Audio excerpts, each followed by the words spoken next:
നിരവധിയായ വൈവിധ്യങ്ങൾ നിറഞ്ഞതാണ് ഭൂമി എന്നത്. മാത്രമല്ല, ഭൂമിയിലെ പ്രകൃതി വൈവിധ്യങ്ങൾ മറ്റൊരു ഗ്രഹത്തിലും കാണാനും കഴിയില്ല. ഇത്തരത്തിൽ നിരവധിയാണ് ഭൂമിയിലെ വിചിത്രവും പ്രകൃതി പ്രതിഭാസങ്ങളും ഉൾപ്പെടുന്നത്. അതിലാദ്യത്തേതാണ് നാട്രോൺ ലേക്ക്.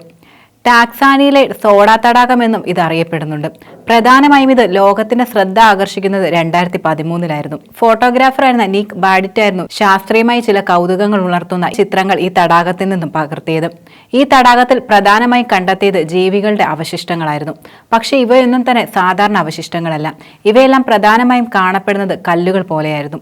അതിന്റെ അർത്ഥം ഈ തടാകത്തിൽ ഏതെങ്കിലും തരത്തിൽ ജീവികൾ അകപ്പെട്ടു കഴിഞ്ഞാൽ ഈ ജീവികളെല്ലാം കല്ലുകൾ പോലെ ആയി മാറും. കട്ടിയുള്ള ത്വക്കുകളുള്ള പക്ഷികൾക്ക് പോലും വളരെ കുറച്ച് സമയം മാത്രമേ ഈ തടാകത്തിൽ അതിജീവിക്കാൻ കഴിയുകയുള്ളൂ. കൂടാതെ ഈ തടാകത്തിന്റെ ഫോട്ടോ എടുക്കാൻ തുകൽ സംരക്ഷണത്തോടെ ഇറങ്ങിയ ക്യാമറാമാന്റെ കോട്ടും പാൻറ്റുമെല്ലാം അടർന്നു വീഴുകയായിരുന്നു നിമിഷങ്ങൾക്കകം. മാത്രമല്ല, ഈ തടാകത്തിൽ ആൽക്കൈന്റെ അളവ് എപ്പോഴും ഒരുപോലെ ആയിരിക്കില്ല. ആൽക്കൈന്റെ പ്രധാനമായി കാണപ്പെടുന്നത് മേഖലയിൽ പെയ്യുന്ന മഴയുടെ അളവ് കൂടിയും കുറയുന്നതിനനുസരിച്ചായിരിക്കും. കാട്ടുപോത്തുകൾ പോലുള്ള ജീവികളുടെ വലിയ ശരീരം പോലും ഇവയിൽ നിന്നും കണ്ടെത്തിയിട്ടുണ്ട്. 2007 ഈ തടാകത്തിൽ ഒരു ഹെലികോപ്റ്ററും വീഴുകയുണ്ടായി. ഈ ഹെലികോപ്റ്റർ ദ്രവിച്ച അവസ്ഥയിലാണ് കണ്ടെത്തിയത്. ഈ തടാകം പ്രധാനമായും ഭൂപരപ്പിൽ നിന്നും അധികം ഉയരത്തിലല്ലാതെ സ്ഥിതി ചെയ്യുന്ന അഗ്നിപർവ്വതത്തിന്റെ ഭാഗമാണ്. ഈ തടാകത്തിൽ നിലനിൽക്കുന്ന രാസലായനി സ്വഭാവത്തിന്റെ പ്രധാന കാരണം ഈ അഗ്നിപർവ്വതം കൂടിയാണ്. രണ്ടാമതായുള്ള സ്ഥലമാണ് ഫയർഫാൾ. ഇതെന്ന് പറയുന്നത് ഏറ്റവും പ്രശസ്തവും ഉയരം കൂടിയതുമായ വെള്ളച്ചാട്ടമാണ്. ഇത് കുതിരവാൽ വെള്ളച്ചാട്ടം എന്നും അറിയപ്പെടുന്നുണ്ട്. ഈ വെള്ളച്ചാട്ടത്തിന്റെ ഏറ്റവും വലിയ പ്രത്യേകത എന്നത് ഫെബ്രുവരി മാസം പ്രത്യേക ഒരു ദൃശ്യം ഈ വെള്ളച്ചാട്ടത്തിൽ നിന്നും കാണാൻ കഴിയും. ഈ വെള്ളച്ചാട്ടം പ്രധാനമായും സ്ഥിതി ചെയ്യുന്നത് ഒരു മലയുടെ അറ്റത്താണ്. മറുവശത്ത് നിലനിൽക്കുന്നത് വിശാലമായ ഒരു ആകാശം മാത്രമായിരുന്നു. ശൈത്യകാലത്തിന്റെ അവസാനത്തിൽ ശക്തമല്ലാത്ത സൂര്യലക്ഷ്മികൾ വെള്ളച്ചാട്ടം സ്ഥിതി ചെയ്യുന്ന മലയുടെ ഭാഗത്തേക്ക് പതിക്കും. അതിനാൽ ഇതിന്റെ ചുറ്റുമുള്ള പാറയ്ക്ക് തവിട് കലർന്ന ചുവപ്പ് നിറമാണുള്ളത്. ഈ പാറക്കെട്ടുകൾ തട്ടിയാണ് സൂര്യപ്രകാശം വെള്ളച്ചാട്ടത്തിലേക്ക് പ്രതിഫലിക്കുന്നത്. അതിനാലാണ് തീയുടെ സമാനമായ ഒരു ഓറഞ്ച് നിറം ഈ വെള്ളച്ചാട്ടത്തിന് ലഭിക്കുന്നത്. അടുത്ത സ്ഥലമാണ് റിംഗിംഗ് റോക്സ്. പെൻസിൽവാനിയയിലാണ് ഈ സ്ഥലം സ്ഥിതി ചെയ്യുന്നത്. 128 ഏക്കറായിട്ടാണ് ഈ സ്ഥലം പരന്നു കിടക്കുന്നത്. ഇവിടുത്തെ പാറകളിൽ അടിക്കുകയാണെങ്കിൽ വ്യത്യസ്തമായ ഒരു ശബ്ദം കേൾക്കാൻ കഴിയും. ഇവ യഥാർത്ഥത്തിൽ ശാസ്ത്രത്തിന് വ്യക്തമായ ഒരു ഉത്തരം കിട്ടാതെ നിൽക്കുന്ന ഒരു ചോദ്യമാണ്. പ്രധാനമായും അഗ്നിപർവ്വത സ്ഫോടനങ്ങളിലൂടെയാണ് ഈ പാറക്കെട്ടുകൾ രൂപപ്പെട്ടതും. ഇവയുടെ ഏറ്റവും വലിയ പ്രത്യേകത എന്ന് പറയുന്നത് മറ്റുള്ള പാറക്കെട്ടുകളുമായി താരതമ്യം ചെയ്യുമ്പോൾ ഇവിടെ സസ്യജാലകങ്ങൾ വളരുകയോ പൂപ്പൽ പിടിക്കുകയോ മറ്റൊന്നും ചെയ്യില്ല എന്നതാണ്. അടുത്ത സ്ഥലമാണ് എൻറ്റേർണൽ ഫ്ലെയിം വാട്ടർഫാൾ. ഇത് യഥാർത്ഥത്തിൽ മറ്റൊരു തരം തീ വെള്ളച്ചാട്ടമാണ്. ന്യൂയോർക്കിലാണ് ഈ വെള്ളച്ചാട്ടം സ്ഥിതി ചെയ്യുന്നത്. ഇവിടെ കെടാതെയുള്ള സ്ഥിരമായൊരു തീജ്വാലയും നിലനിൽക്കുന്നുണ്ട്. ഇതാണ് ഇതിന്റെ പ്രത്യേകതയും. വെള്ളച്ചാട്ടത്തിലെ തീനാളം എന്ന് പറയുന്നത് എല്ലാവർക്കും അത്ഭുതകരമായ കാര്യമാണ്. ഈ തീനാളം എന്നത് മെഴുകുതിരിയോ മറ്റു വിളക്കോ പോലുള്ള മനുഷ്യനിർമ്മിതമായ വസ്തുക്കളിൽ നിന്നും ഉണ്ടായതല്ല. ഇത് യഥാർത്ഥത്തിൽ പ്രകൃതി തന്നെ ഒരുക്കിയ ഒരു വിസ്മയമായ കാഴ്ചയാണ്. നിരവധി വിശ്വാസങ്ങളും ഇതുമായി ബന്ധപ്പെട്ട് നിലനിൽക്കുന്നുമുണ്ട്.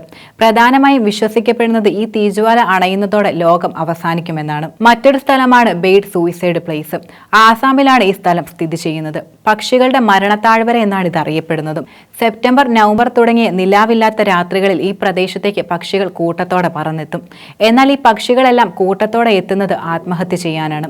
അത് ആർക്കും തന്നെ വിശ്വസിക്കാൻ പറ്റാത്തൊരു കാര്യം കൂടിയാണ്. പക്ഷികൾ കൂട്ടത്തോടെ ചത്തുവീഴുന്ന ഈ സ്ഥലം അറിയപ്പെടുന്നത് പക്ഷികളുടെ ആത്മഹത്യാ മുനമ്പെന്നാണ്.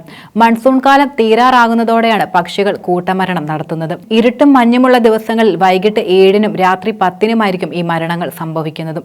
പക്ഷികൾ പ്രധാനമായി ചാകുന്നത് കെട്ടിടങ്ങളിലും തറകളിലും ഇടിച്ചായിരിക്കും. ദേശാടന കിളികൾ, നാടൻ പക്ഷികൾ തുടങ്ങിയ എല്ലാ പക്ഷികളും ഇതിൽ ഉൾപ്പെടുന്നുമുണ്ട്. ഇങ്ങനെ സംഭവിക്കുന്നതിന് പിന്നിലെ കാരണമെന്നത് ഇതുവരെ ശാസ്ത്രലോകത്തിന് കണ്ടെത്താൻ കഴിഞ്ഞിട്ടില്ല. മറ്റൊരു സ്ഥലമാണ് കവരും. കൂടുതലും മലയാളികൾ അടുത്തിടെ കേട്ടൊന്നാണ് കവരെന്നുള്ള സ്ഥലം. രാത്രിയാകുന്നതോടെ വെള്ളത്തിൽ ഇത്തരത്തിൽ നീല കളറുള്ള വെളിച്ചം കാണുന്നത് കായൽത്തീരങ്ങൾ കേരളത്തിലും നിലനിൽക്കുന്നുണ്ട്. ബയോലോമിനാസെൻസ് എന്ന പ്രക്രിയയാണിത് യഥാർത്ഥത്തിൽ. ഇത് പ്രധാനമായും ബാക്ടീരിയ, ആൽക്ക, ഫംഗസ് തുടങ്ങിയ സൂക്ഷ്മജീവികൾ പ്രകാശം പുറത്തുവിടുന്ന പ്രതിഭാസമാണ്. ഇത് തികച്ചും അത്ഭുതവും കൗതുകകരവുമായ ഒരു വസ്തുതയാണ്. എന്നാൽ ഇവയ്ക്കെല്ലാം അത് യഥാർത്ഥത്തിൽ ഒരു പ്രതിരോധ മാർഗം കൂടിയാണ്. അടുത്ത സ്ഥലമാണ് ബോയിലിംഗ് റിവർ. ഇത് യഥാർത്ഥത്തിൽ ഏക തിളയ്ക്കുന്ന നദിയാണ്. ആമസോൺ മഴക്കാടുകളിലാണ് ഈ വിചിത്രമായ നദി സ്ഥിതി ചെയ്യുന്നത്. 45 മുതൽ 100 ഡിഗ്രി വരെ ഇതിൽ ജലത്തിന്റെ താപനില എത്താറുണ്ട്. മാത്രമല്ല, ഭൂരിഭാഗം സമയം നദിയുടെ മുകളിൽ നീരാവി ഉയരുന്നതും കാണാൻ കഴിയും. ഈ നദിയിലെ ജലം തിളച്ചു മറിയുന്നതിന്റെ യഥാർത്ഥ കാരണം കണ്ടെത്താൻ ഇതുവരെ ശാസ്ത്രലോകത്തിന് കഴിഞ്ഞിട്ടില്ല. ഇതുമായി ബന്ധപ്പെട്ട് നിരവധി നിഗമനങ്ങളും നിലനിൽക്കുന്നുണ്ട്. എന്നാൽ യാഥാർത്ഥ്യം എന്താണെന്ന് ഇതുവരെ കണ്ടെത്താൻ കഴിഞ്ഞിട്ടില്ല. മറ്റൊരു സ്ഥലമാണ് ഡോർ ടു ഹെൽ. തുർക്ക്മെനിസ്ഥാനിലാണ് ഈ സ്ഥലം സ്ഥിതി ചെയ്യുന്നത്. ഭൂമിയിലെ തന്നെ നരക കവാടമാണിത്. കഴിഞ്ഞ 45 45 വർഷത്തോളമായി സദാ എരിഞ്ഞുകൊണ്ടിരിക്കുന്ന ഒരു ഗർത്തം കൂടിയാണിത്. ഇതിന് പ്രധാനമായും 69 വ്യാസവും 30 മീറ്റർ ആഴവുമാണുള്ളത്. സമീപത്തുള്ള നഗരവാസികളാണിതിന് നരക കവാടം എന്ന പേര് നൽകിയത്. യഥാർത്ഥത്തിൽ ഒരു ഫുട്ബോൾ മൈതാനത്തിന്റെ അത്രയും വിസ്തീർണം ഇതിനുണ്ട്. ഇത് യഥാർത്ഥത്തിൽ രൂപപ്പെട്ടത് എണ്ണ പരിവേഷകർക്ക് പറ്റിയ ഒരു കയ്യബദ്ധത്തിലൂടെയാണ്. 45 വർഷത്തോളമായി ആളിക്കത്തുന്ന അഗ്നി ഇതുവരെ ഇവിടെ കെട്ടിട്ടില്ല. ഭൂമിയിൽ ഇത്രയും വിചിത്രമായ സംഭവങ്ങൾ നിലനിൽക്കുന്നുണ്ട്. ശാസ്ത്രലോകത്തിന് പോലും കണ്ടെത്താൻ കഴിയാത്ത വിചിത്രവും പ്രകൃതി നിർമ്മിതമായ പ്രതിഭാസങ്ങളാണ് ഇവ യഥാർത്ഥത്തിൽ.